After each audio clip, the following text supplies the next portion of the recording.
आप सभी का इस वीडियो में स्वागत है। इस वीडियो में हम पदार्थ की रचना और गुणों का अध्ययन करेंगे।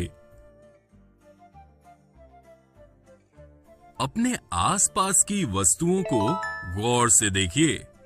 आपको क्या नजर आता है? जी हां, हमारे आसपास विभिन्न प्रकार की वस्तुएं हैं जिनके आकार, आकृति और बनावट अलग-अलग हैं। कोई भी वस्तु जिसका द्रव्यमान मास हो और वो कुछ जगह आयतन वॉल्यूम घेरती हो, पदार्थ मैटर कहलाती है। भारत के प्राचीन दार्शनिकों ने पदार्थ को 5 मूल तत्वों में वर्गीकृत किया, जिसे हम पंच तत्व के नाम से जानते हैं। ये पंच तत्व हैं वायु, पृथ्वी, अग्नि, जल और आकाश। इन्हीं 5 तत्वों से सभी वस्तुएं बनी हैं, चाहे वो सजीव हो या निर्जीव। उस समय के दार्शनिकों ने पदार्थ को इसी तरह वर्गीकृत किया है। आधुनिक वैज्ञानिकों ने पदार्थों को भौतिक गुणधर्म एवं रासायनिक प्रकृति के आधार पर 2 प्रकार से वर्गीकृत किया है। आइए हम इस वीडियो में भौतिक गुणों के आधार पर पदार्थ के बारे में ज्ञान अर्जित करें।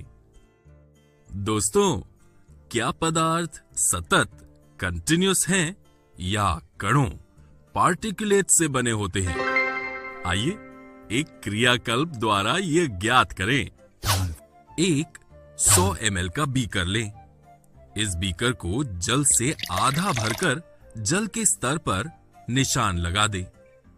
अब इसमें 1 चम्मच शर्करा कांच की छड़ की मदद से जल में घोल दें। आपको क्या नजर आ रहा है? क्या जल के स्तर में कोई बदलाव आया है? नहीं। ऐसा कैसे हुआ? जल में घुली शर्करा का क्या हुआ? जब हम जल में शर्करा घोलते हैं तो शर्करा के कणों के बीच के रिक्त स्थानों में समावेशित हो जाते हैं। इस क्रियाकल्प से हम ये निष्कर्ष निकाल सकते हैं कि पदार्थ कणों से बने होते हैं। हम ये तो जान गए कि पदार्थ कणों से बने हैं, लेकिन ये कण कितने छोटे होते हैं? आइए एक क्रियाकल्प द्वारा ये ज्ञात करने का प्रयास करें। स्याही की 5 बूंदों को 100 ml पानी में घोल लें। इस घोल में से लगभग 10 ml घोल निकालकर उसे 90 ml जल में मिला दें। इसी प्रकार इस घोल को 5 से 8 बार तक तनुकृत करते रहें।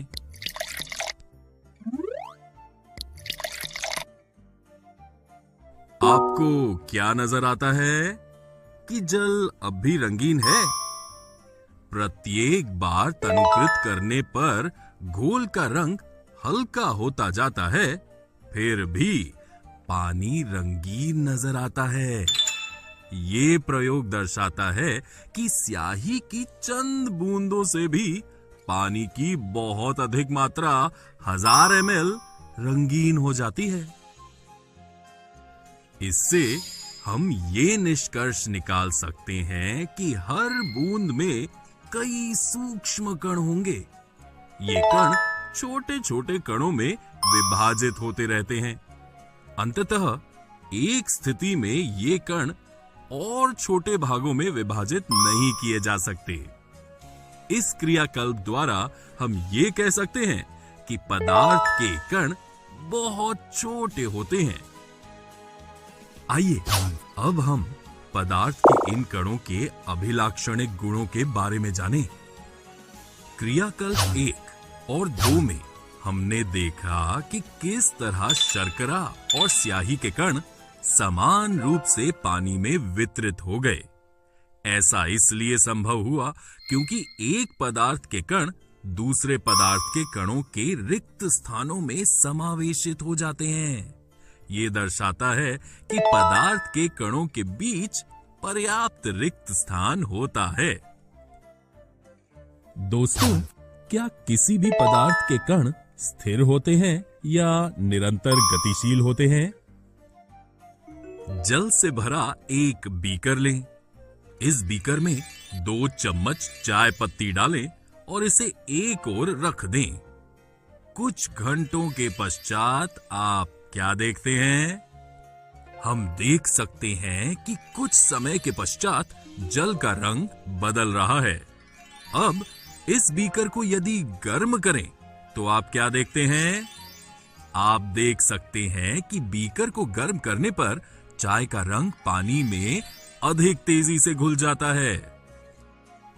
इस क्रियाकल्प से हम ये निष्कर्ष निकाल सकते हैं कि पदार्थ के कण अपने आप ही एक दूसरे के साथ अंतः मिश्रित हो जाते हैं। ऐसा कणों के रिक्त स्थानों में समावेश के कारण होता है। दूसरे शब्दों में हम कह सकते हैं कि पदार्थ के कण निरंतर गतिशील होते हैं, अर्थात उनमें गतिज ऊर्जा होती है और ये ऊर्जा तापमान बढ़ने पर बढ़ जाती है। 2 विभिन्न पदार्थों के कणों का स्वतः मिलना ही विसरण, डिफ्यूजन कहलाता है। आइए अब हम कणों के अंतिम अभिलाक्षणिक गुण के बारे में चर्चा करें। इसे भी हम एक क्रियाकल्प द्वारा समझने का प्रयास करेंगे। एक तांबे की तार, ईंट का टुकड़ा और एक रस्सी लें। इन पर हथौड़ा मारकर, काटकर या खींचकर उसे भंगुर करने का प्रयास करें। क्या ये आसान था? नहीं। लेकिन क्यों? क्योंकि पदार्थ के कणों के बीच एक बल कार्य करता है। ये बल कणों को एक साथ रखता है। दूसरे शब्दों में पदार्थ के कण एक दूसरे को आकर्षित करते हैं। क्या तीनों वस्तुओं को भंगुर करने के लिए समान बल की आवश्यकता है? बिल्कुल नहीं। ऐसा इसलिए क्योंकि पदार्थों के कणों के बीच के आकर्षण बल का सामर्थ्य प्रत्येक पदार्थ में अलग अलग होता है। तो दोस्तों, आशा करते हैं कि अब आपको पदार्थ की रचना और गुणों की अच्छी समझ हो गई है। अगले वीडियो में हम पदार्थ की अवस्थाओं, स्टेट्स ऑफ मैटर का अध्ययन करेंगे।